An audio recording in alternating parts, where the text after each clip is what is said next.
Assalamu alaikum students, this is Mohammad Siddiq and you are watching the physics with खास खेली सिद्दीक।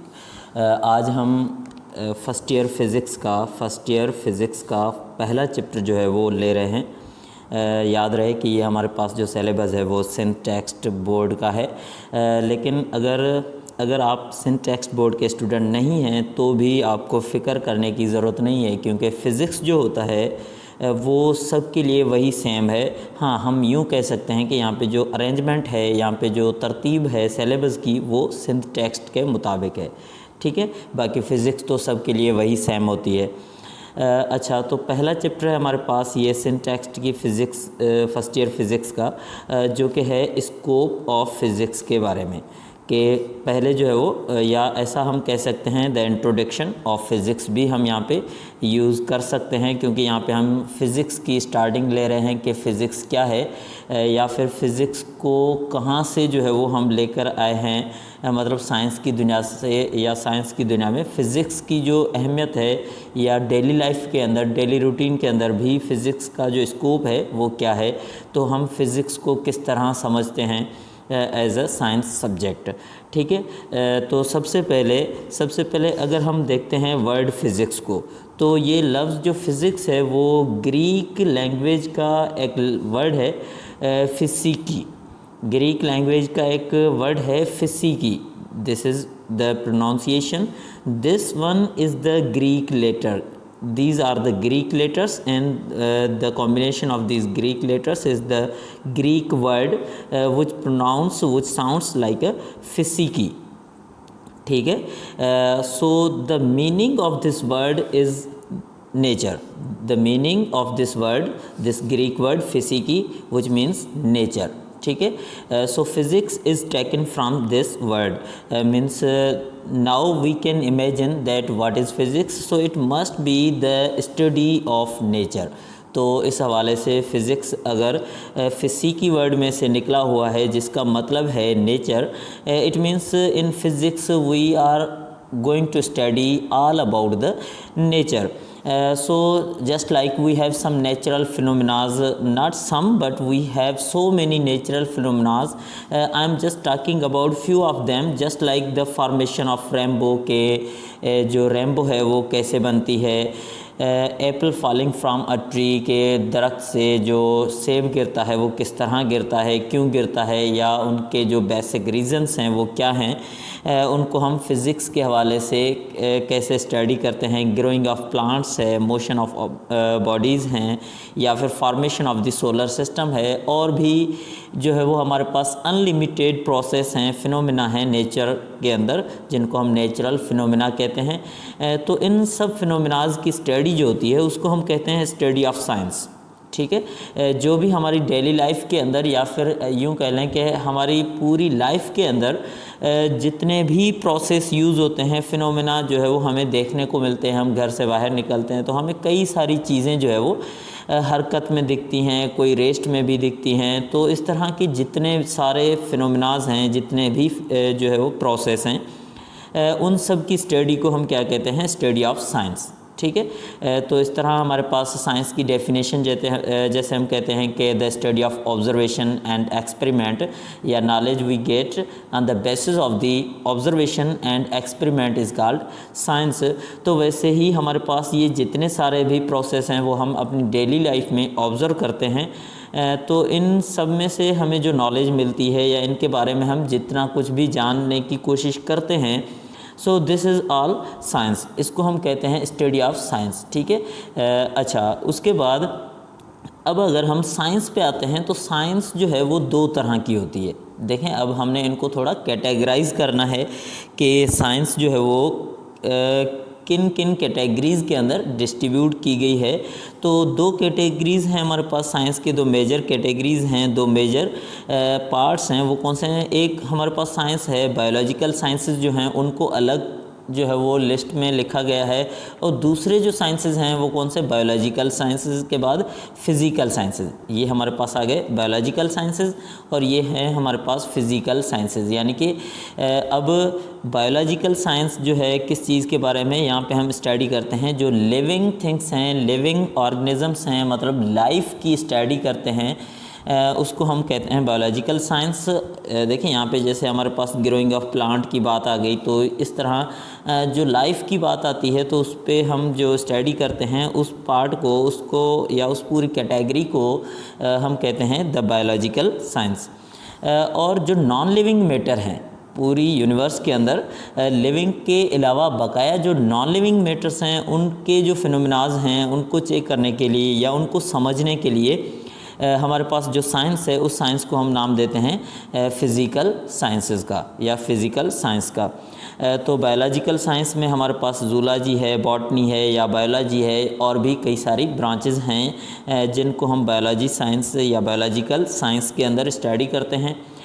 जबकि physical science की अगर बात कर लें तो यहाँ पे हमारे पास जैसे फ़िज़िक्स है, केमिस्ट्री है, जियोलॉजी है, एस्ट्रोनॉमी है, जियोग्राफी है, व्हाटएवर के जितने भी हमारे पास जो नॉन लिविंग मैटर के बारे में स्टडीज़ के लिए सब्जेक्ट हैं या ब्रांचेस हैं उनको हम फिज़िकल साइंसेस की कैटेगरी के अंदर रखते हैं। तो मैंने कुछ एग्जांपल्स जो है वो यहाँ पे लिखे हैं। तो बायोलॉजिकल साइंस के अंदर ये कुछ ब्रांचेस आ जाती हैं और फिज़िकल साइंस के अंदर जो है वो ये ब्रांचेस आ जाती हैं। अब अगर हम इन ब्रांचेस में से हमने जो स्टडी करना है वो क्या करना है, वो है फ़िज़िक्स। हमने डिटेल में देखना है फ़िज़िक्स को, बकाया जो ब्रांचेस हैं उनको हमने रहने देना है, क्योंकि हमारे पास जो सब्जेक्ट है वो हमारे पास सब्जेक्ट कौन सा है, वो है फ़िज़िक्स का। तो अब हमने देखना है कि फ़िज़िक्स क्या है। अब हम फ़िज़िक्स को अगर थोड़ा डिफ़ाइन कर लेते हैं, जैसे कि मिसाल के तौर पे ये मैंने डेफिनेशन लिखी हुई है फ़िज़िक्स की। अब फ़िज़िक्स की जो प्रॉपर डेफिनेशन, फ़िज़िक्स को हम यूं भी डिफ़ाइन कर सकते हैं, जैसा कि हम यूं अगर लिख लें, फ़िज़िक्स जो है वो क्या है, स्टडी ऑफ नेचर अगर हम कह लें तो भी करेक्ट है, बल्कि 100% करेक्ट है। स्टडी ऑफ नेचर, ठीक है, किस चीज़ की स्टडी यहाँ पे हम कर रहे हैं, नेचर की स्टडी अगर हम कह लें तो ये हमारे पास एक कंप्लीट डेफिनेशन है। अगर हम इसको थोड़ा और जो है वो कुछ और तरीके से डिफ़ाइन करें तो हमारे पास जो ब्रांच है physics, it is the branch of physical science. पहले तो हम ये कहेंगे कि ये फ़िज़िक्स जो है वो किस चीज़ की ब्रांच है, फिज़िकल साइंस की ब्रांच है, ठीक है, which deals with the study of matter. अब यहाँ पे हमारे पास जो पॉइंट आ जाती है कौन सी, ये किस चीज़ की स्टडी है, एक तो मैटर की स्टडी है और दूसरा जो है वो क्या है, एनर्जी की स्टडी है। मैटर और एनर्जी की जो स्टडी है इसको हम फिज़िक्स कहते हैं। जैसे हमने यहाँ पे बात की कि नॉन लिविंग मैटर जो भी हैं या फिर मैटर और एनर्जी की जब हम स्टडी करते हैं तो इसको हम क्या कहते हैं, इसको हम फिज़िक्स कहते हैं। एंड देयर म्यूचुअल रिलेशनशिप और इंटरेक्शन, या जो है वो मैटर और एनर्जी का आपस में म्यूचुअल जो रिलेशनशिप है, जो इंटरेक्शन है, बाहमी ताल्लुक़ जिसको हम कहते हैं। तो इन चीज़ों की जब हम स्टडी करते हैं, मैटर और एनर्जी की या फिर इनके दरमियान का जो बाहमी ताल्लुक़ है उसको अगर हम देखते हैं तो ये हमारे पास जो स्टडी बनती है इसको हमने कंसीडर किया हुआ है, या फिर इसको हम क्या मानते हैं, इसको हम कहते हैं कि ये हमारे पास फ़िज़िक्स है, ठीक है।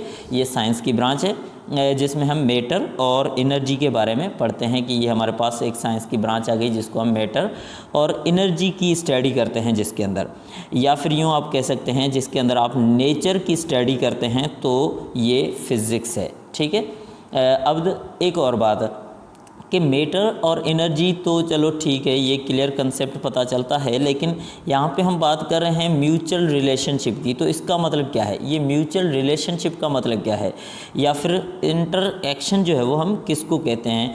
तो सिंपल वे में हम इनको यूँ डिफ़ाइन कर सकते हैं कि म्यूचुअल रिलेशनशिप का मतलब है कि both depends upon each other, कि जैसा मैटर जो है वो एनर्जी के ऊपर डिपेंडेंट है और एनर्जी जो है वो मैटर के ऊपर डिपेंडेंट है, या इन दोनों को हम जो है वो कंबाइनली स्टडी करते हैं। इसलिए हम कहते हैं कि इन दोनों का आपस में जो रिलेशन है वो क्या है, म्यूचुअल रिलेशनशिप है।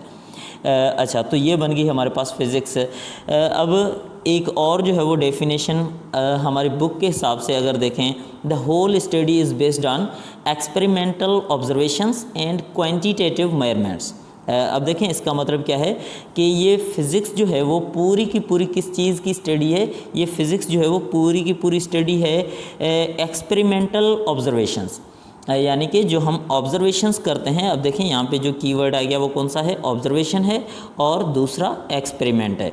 तो एक्सपेरिमेंटल जो ऑब्जर्वेशंस हैं, यानी कि जितने भी हम ऑब्जर्वेशन करते हैं उनको फिर हम एक्सपेरिमेंटल अगर चेक करें, या फिर दूसरी बात ये भी हम कह लें कि क्वांटिटेटिव मेजरमेंट। अब क्वांटिटेटिव मेजरमेंट यानी कि कोई ऐसी मेजरमेंट जिसमें हम नंबरिंग इस्तेमाल करते हैं, नंबरिंग के बुनियाद पर हम किसी चीज़ की मिकदार को डिफ़ाइन करते हैं या किसी फ़िज़िकल क्वांटिटी की मिकदार को डिफ़ाइन करते हैं बाय द नंबर्स।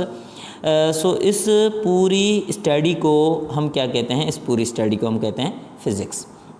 अच्छा, एक और डेफिनेशन यहाँ पे, या फिर जो है वो इन डेफिनेशंस का मतलब जो है वो, या कंक्लूजन जो है वो हम कह सकते हैं इसको, physics is therefore an experimental science.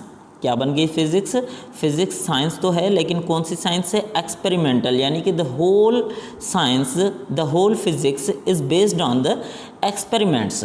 जैसा कि हमने ऊपर वाले जो है वो अजम्पशन के अंदर लिखा है, ऊपर वाले टर्म के अंदर, this is the experimental observations. तो साइंस जो है कौन सी? एक्सपेरिमेंटल साइंस जो है, फिज़िक्स क्या है? एक एक्सपेरिमेंटल साइंस है, वो depends heavily upon the measurements of natural phenomena and sorry and नहीं है कि ये क्या है, एंड है, एंड ऑब्जेक्टिव ऑब्जर्वेशंस। यानी कि ये पूरी जो एक्सपेरिमेंटल साइंस है, ये जो बहुत ज़्यादा, या फिर इसको यूँ हम कह लें कि ये पूरी की पूरी साइंस जो है वो किसके ऊपर डिपेंडेंट है? एक्सपेरिमेंटल साइंस जो है वो डिपेंडेंट है मेजरमेंट ऑफ नेचुरल फिनोमेना। यानी कि ये जिस तरह हमने यहाँ पे देखें कुछ नेचुरल फिनोमेनाज का हमने यहाँ पे जिक्र किया था कि नेचुरल फिनोमेनाज का मतलब है कि हम जैसे ही बाहर निकलते हैं घर से, तो हमें, या घर के अंदर ही हमें बहुत सारे कुछ इस तरह के प्रोसेस नज़र आते हैं। तो उनकी रीज़निंग की अगर बात करें कि इस तरह क्यों हो रहा है, जैसा कि हम घर के अंदर देखते हैं फॉर एग्ज़ाम्पल कि सूरज की रोशनी जो है वो हमारे घर के अंदर एंटर हो रही है, तो वो क्यों हो रही है, वो किस तरह यहाँ पे पहुँच रही है, या हमें वो सूरज से गर्मी किस तरह मिल रही है। हम अगर आग जलाते हैं तो आग जो है वो इतनी हॉट क्यों होती है, या उनमें से रेडिएशंस किस तरह निकलते हैं। तो ये पूरा एक प्रोसीजर बन जाता है, तो इसको हम नेचुरल फिनोमेना कहते हैं। अब इन नेचुरल फिनोमेनाज को अगर हम एक्सपेरिमेंट के बेस पे स्टडी करें, एक्सपेरिमेंट के बेस पे अगर हम इनको स्टडी करें, तो ये क्या है? तो ये है फिज़िक्स। सो आई होप के the concept of physics and the classification of science into two different categories, I mean biological science and physical science, ये भी समझ आ गया होगा। अब फिज़िकल साइंस में से हमें क्या मिला? हमें मिला फ़िज़िक्स। तो फिज़िक्स को हम किस तरह डिफ़ाइन करते हैं कि ये एक एक्सपेरिमेंटल साइंस है, या फिर ये क्या है? The study of matter and energy. So ये हमारे पास एक छोटा सा इंट्रोडक्शन हो गया, किस चीज़ का? ये छोटा सा इंट्रोडक्शन हो गया फ़िज़िक्स का। अच्छा, उसके बाद हमारे पास ब्रांचेस ऑफ फ़िज़िक्स हैं।